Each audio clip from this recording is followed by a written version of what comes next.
This week on the Wingman and Vandal Show, Sony and HTC release a couple snazzy new devices. And a shootout between three American classics as Chevy, Ford, and Dodge race to the top of the muscle car world. Welcome everyone, once again, episode 13. We made it to the luckiest of unlucky numbers on the Wingman and Vandal Show. I'm Wingman, of course. And I'm Vandal. And we're going to jump right into the news this week with a little bit of tech. Sony and HTC released a couple crazy new devices this week. One of them's kind of wonky, but that's just my opinion. But I kind of dig it. And of course, we're talking about the HTC ReCam. It kind of looks like a periscope from a submarine. It literally looks like a periscope, and it's about this big, yeah. And it's really kind of cool. It's a handheld device, a little button on the back and a tiny little button on the front for still images, slow motion, video capture, full 1080, PHD. Except for the slow motion. That's 720 because they scaled down for the frame rate. Right. Yes. But it's cool. It comes in 3 color options. And it's a nice little alternative to just taking video with your smartphone. It is. Instead of just pulling your phone out all the time and hoping you make it, to be able to get the picture, you can literally just go, and it's done. But if you like actually taking video with your smartphone, HTC also went ahead and redesigned the M8 again. After they had they'd redesigned the original one, the M7, into the M8, and then they went and redesigned it again and added Windows to it. They went and they redesigned it one more time. And they call it the M8i. Now, for the most part, it's pretty much just an M8. Yeah, that's it. It's like when the Apple 5 and the Apple iPhone 5S came out. It's just a little freshening. That's all it really is. With two really cool features.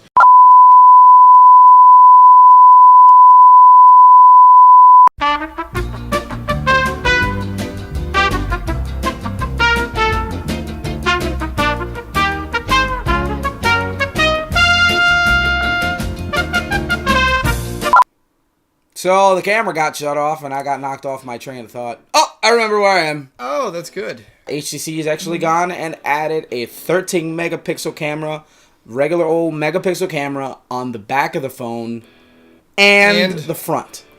And the front. So now your selfies will be even larger. And immaculate. So, as some people know, I used to be on Verizon. Obviously, I'm not anymore, thanks to this guy, for one. But Verizon actually has a new phone coming out that is turning heads a lot because we expected it to come out a little more massively, and it hasn't yet. No. The Sony Xperia Z3 is coming to Verizon. Which sucks. It's literally the Xperia Z3 with classic Verizon branding on the back. And probably a few extra bloatware apps, mainly the My Verizon app, the NFL mobile app. Freaking Big Red. Always something, Big Red. They killed my Nexus off, and I jumped at that reason. And now they put the Z3 on. Not on T-Mobile yet. Not yet. Not yet. However, I think that T-Mobile is actually still going to get the Z3. T-Mobile's the only company. Will. They had the Z2. Yeah, they were the only company that had the Z2, and they were the only company who are still talking to Sony about getting the Z3. I think T-Mobile actually kind of wanted exclusive rights to the Z3, but I like it better now that they don't, because it does give people options.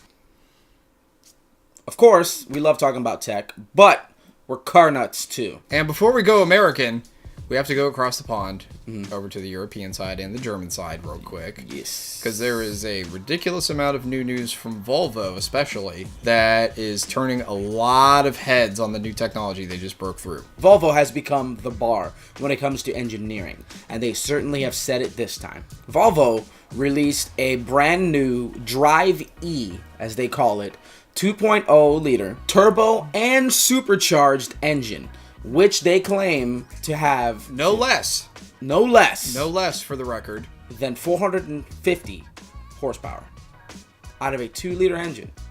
The astounding thing about this engine is that it actually shoots fuel into the engine at a whopping 3,600 psi. That's a lot of force.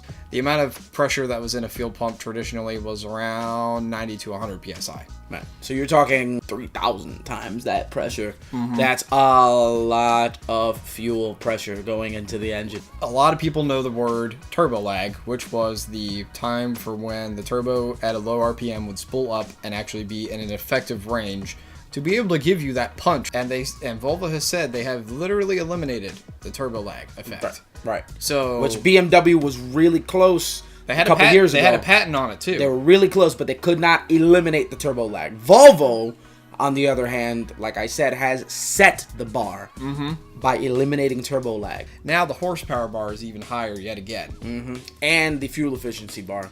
Yes. They've managed to take them both and raise them both at the exact same time. Usually you compromise one for the other. Yeah. But Volvo has effectively created an engine that is very fuel efficient and very powerful at the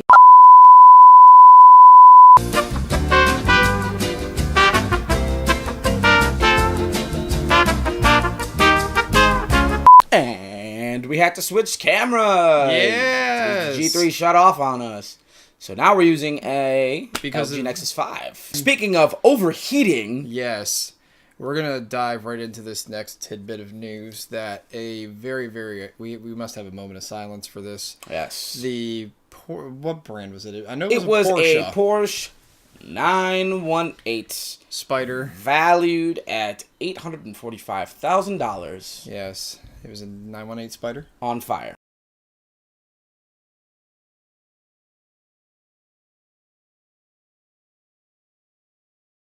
This Porsche's on fire! Story goes that gasoline actually hit the hot tailpipes coming out of the back of the Porsche. And of course, for those who don't know, Porsche's engines are always in the back of the car.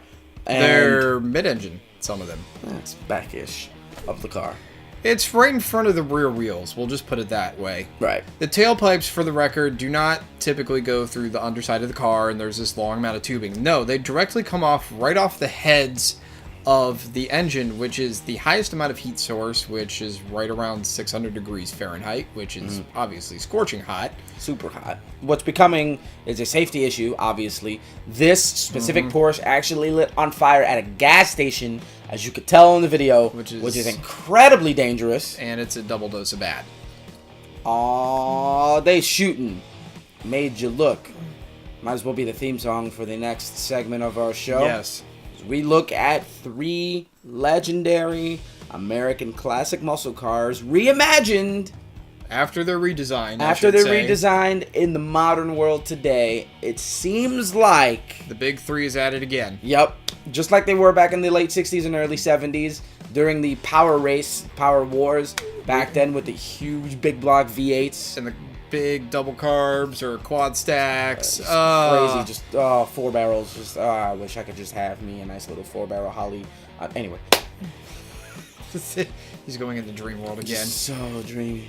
We're going to dive right into this big 3 shootout. Let's start with the car that started it all. Dodge released a Challenger SRT8 variant of the SRT8 as the swan song for the Challenger because, as most of you probably know, Dodge is actually no longer producing the Challenger after this year. Nope. They will be switching to the Plymouth Barracuda, except they will be using the Dodge branding on it. But the swan song for the Challenger comes in the form of a bright red, super powerful 6.2-liter Hemi Hellcat.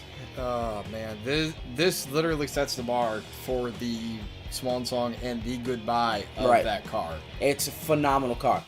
According to Dodge, it is a 707 horsepower 6.2-liter engine. Is it a true one? It is it's a true Hemi. It's a true-ish Hemi. It's their new Hemi. What they have now is a little different. It is the 6.2 as opposed to the 5.7, so it's a lot powerful. 707 horsepower. With a huge supercharger. Huge, enormous supercharger. And in the quarter mile, this thing does 11 seconds. 11.2 seconds at 125 miles an hour. Making it the fastest production muscle car ever made. And for the record, that is on the production tires. If you want to get technical again, when I think the biggest video that blew up was the one with Gas Monkey Garage going on there. They took it and they went down the track. Now, for the record, this is a NHRA certified run that they did on drag radial tires that are DOT rated. For anybody that does not know what drag radial tires are, in the simplest form, they are super sticky. They will launch you like hell, and they will put you in the back of the seat and keep you there. That speed was at 10.8 at 126. Right. So, respectively, both times are ridiculously fast. Right. But with the drag radials, you have essentially a production 10-second car. So, as we said, it is the fastest production muscle car that you can buy. Until Ford took it upon themselves to contact the good folks at Hennessy down in Texas. And have them build an HPE 700 version of the Boss 302.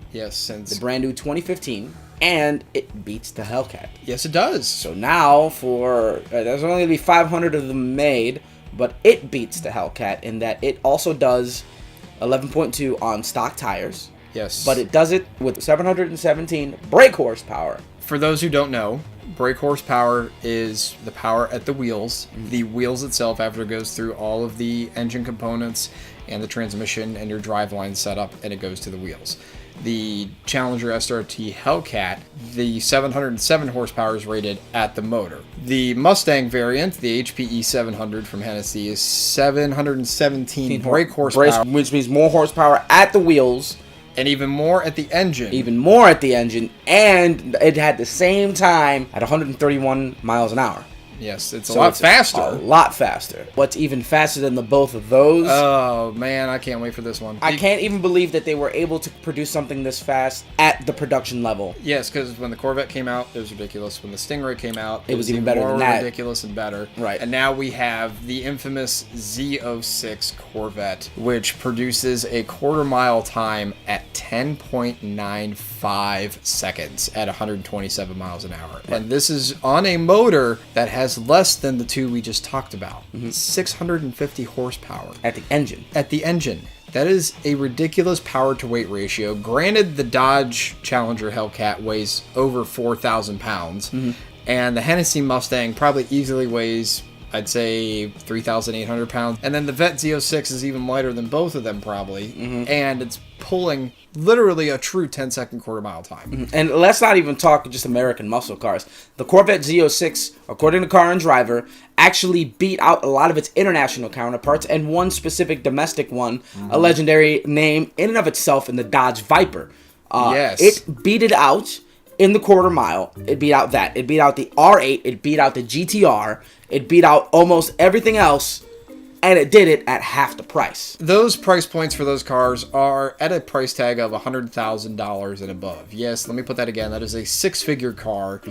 More than probably a traditional house mortgage, for the record. But Corvette Z06 does it at a price tag of right around where it normally sits. Right around $80,000. So that's easily $20,000, $30,000, maybe even $40,000 less than you pay for a European-based car to get that amount of bang for buck. The Stingray that had come out about 6 months ago or so was the best Corvette they've ever made. Well, as far as overall. Also, too, fun fact, it was originally designed as a convertible at first. It was designed as a hardtop, solid hardtop car, non-convertible second. So it made the price point even cheaper. Right. Hardtop, $50,000. Convertible top, $54,000. Right. Not that much different. And supposedly, like I said, it's the best Corvette that they've ever made as far as how it operates around a track and how it operates on everyday normal roads.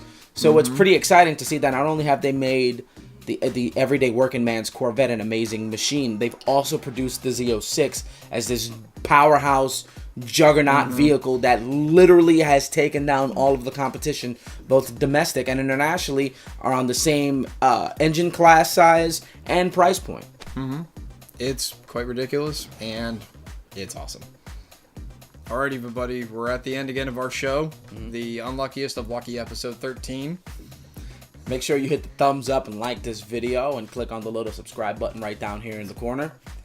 Drop a comment, too, and let us know. Out of the 3 cars that we presented, out of the 3 legendary, classic American muscle cars, the Challenger, the Mustang, or the Corvette, which one is your favorite? And if one of your favorite muscle cars isn't on this list, go ahead and let us know what your favorite muscle car is. There's a whole bunch to choose from. You've got, you have the Barracuda, you've got the Camaro. I mean, that's not on these. That's this on the list. I mean, Camaro is a little more budget-friendly class, shall I say? Right, And but then- it's still a muscle car. and yes. it's a name in muscle cars, especially when you put it up against the Mustang. Especially the Great American Show-Off, as you said, Camaro and the Mustang. It's iconic. You could not have any other better fight in the American world against any of the big three in general, besides, say, a Barracuda or a Charger, or a Challenger, I should say, the Mustang and the Camaro. All three of them are iconic cars for what they are, and they still, it's just that horsepower war yet all over again. All over again, and it's fun and it's exciting. Make sure you like us on Facebook and you follow us on Twitter at WNV Show. And don't forget to circle us on Google+. Yes, circle us on Google+. This has been Tech Talk With Wingman. and Vandal. Until next time, peace.